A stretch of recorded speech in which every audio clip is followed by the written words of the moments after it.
Hey everyone, this is 43 Alley, and this is my story of how I broke free from religion.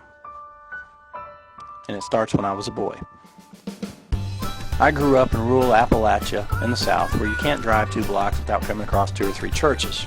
Now, I had teachers push evolution to the end of the curriculum and then not teach it when there wasn't time at the end of the semester. In elementary school, which was a public school, we had missionaries once a week, which meant that this 90-year-old woman came in and she played church songs and told Bible stories for an hour. The only student who didn't have to go was the only Catholic student who went to my school. And all the other Baptists said, she's going to hell. I always knew in the back of my mind, something wasn't right about that. There were all these other denominations out there, and they all thought the other ones were going to hell. So what did that mean for somebody who worshiped a different God? Now look, I like my pediatrician, but what did that mean for him? I didn't want to think about it. You know, it's a lot like Santa Claus. I remember one weekend driving with my dad to deliver a bunch of baseball equipment to about 10 or 15 different houses. My dad was Little League president, and we got him this shipment of bats and gloves and balls and something for all these different coaches and teams. And as we were driving around, I remember him saying, "We're like Santa Claus, delivering presents." And I thought, wow, you know, we're only taking stuff to 10 houses and it's taking all day. And then I thought, wait a minute, wait. I have 30 kids in my class. There are 2 other classes in my grade. So that's 90 houses. There's other grades in my school. There's other schools, other counties, states, countries, continents. Dad, how does Santa get gifts to billions of kids in one night?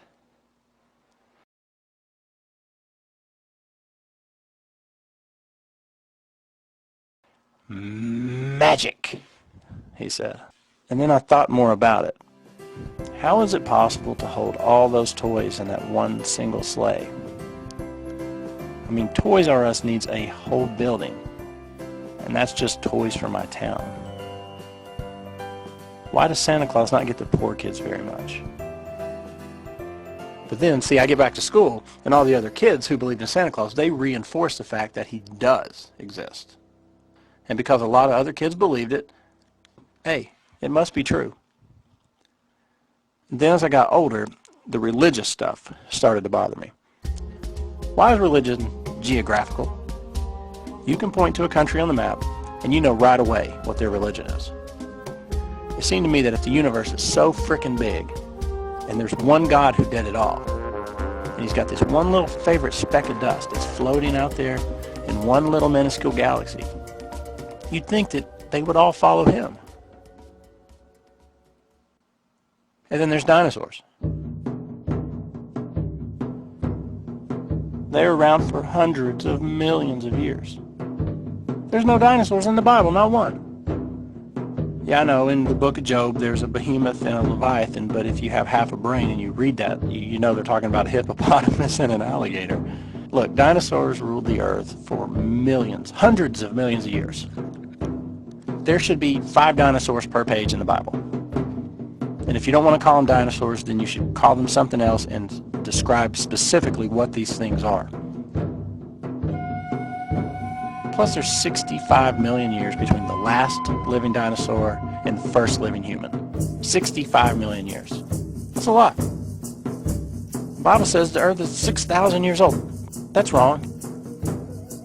6,000 has happened 766,666 times. Why is the God in the Old Testament such a prick? Why did people back then have to sacrifice bulls? Why does everybody think Noah's Ark such a great story? Okay, Santa's sleigh again. How could all those animals fit into one ark? Now remember, I'm an 8-year-old thinking this, and it's not just, my brain just can't accept it. I remember asking my grandma if Noah had 2 bears, or if he had 2 grizzly bears, 2 polar bears, 2 Kodiak bears, 2 Gobi bears, panda bears, sun bears, brown bears, Kermode bears, black bears, spectacle bears, sloth bears, Tibetan blue bears. It was God's magic. We're back to magic again. It seems to me, for the rest of my young life, every time I had a question about religion, I got the magic answer. So I slipped into the mindset that maybe stuff in the Bible were just morality tales. See, that's a slippery slope. That made me ask, well, if that's not true, then what else isn't true? So I went from calling myself a Baptist to a standard Protestant. Then I was non-denominational. And then I said, I'm not into the whole organized religion thing, but I'm very spiritual. By the end of university, I was calling myself agnostic. You still couldn't use the A word back then. I think the thing that actually did it for me was just taking the time and sitting down and thinking about the concept of hell. It is the most grotesque, insulting, mind-numbing, ridiculous concept that anybody could ever come up with. But there's this place, okay? If you don't follow a certain rule or pray a certain way to a certain God in a certain manner and say certain things, that you go there forever and you burn in pain and agony for eternity. Now, meanwhile, your friends and your family, they may be there with you, but you won't know it. Or they may have done the right things, and they'll be in heaven.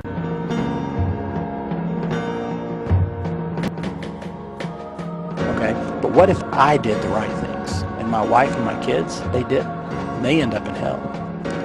How am I supposed to enjoy eternity if I know that every second of infinity, my wife and my kids are on fire and being tortured by demons? How could I enjoy eternity knowing that anyone is being tortured forever? Have you ever noticed hell's not in the Old Testament? Gentle Jesus, meek and mild, shows up, and it's then and there we are threatened with eternal suffering. WWJD indeed. So I look back on the whole concept of religion. I knew I was already an atheist about Allah. I know I didn't believe in Shiva and Ganesh and all the other Hindu gods. Zeus, Poseidon, Thor, Ra, they no longer had millions of followers. Those gods had long since gone to that mass graveyard we call mythology. So I just went one God more. And I got to tell you, it was a great feeling. But it wasn't a change that came overnight. It was just little bits and pieces that happened over the course of several years. And I am a totally happy person. I'm a totally moral person. I've got a great family. I've got a great job. I can do these videos for one thing every once in a while. I donate to charities. I push my shopping carts back where they're supposed to go in parking lots. And I don't live my life worrying about what's going to come next. That's probably the best thing that came out of all this. I can enjoy the here and the now. Every moment's great. The universe is going to continue on for billions and billions of years. I only get to be here a very small part of that. And that is great. I am so lucky to be here. And I look back on my childhood with a smile. And I still, every once in a while, read the Bible. I'm actually pretty daggone familiar with it. I just look at it as a history book and written by men who are trying to figure out their place in the world. Not as a guide how to live, not as the end-all and be-all of human existence. It's a book. And it goes on the shelf with other books.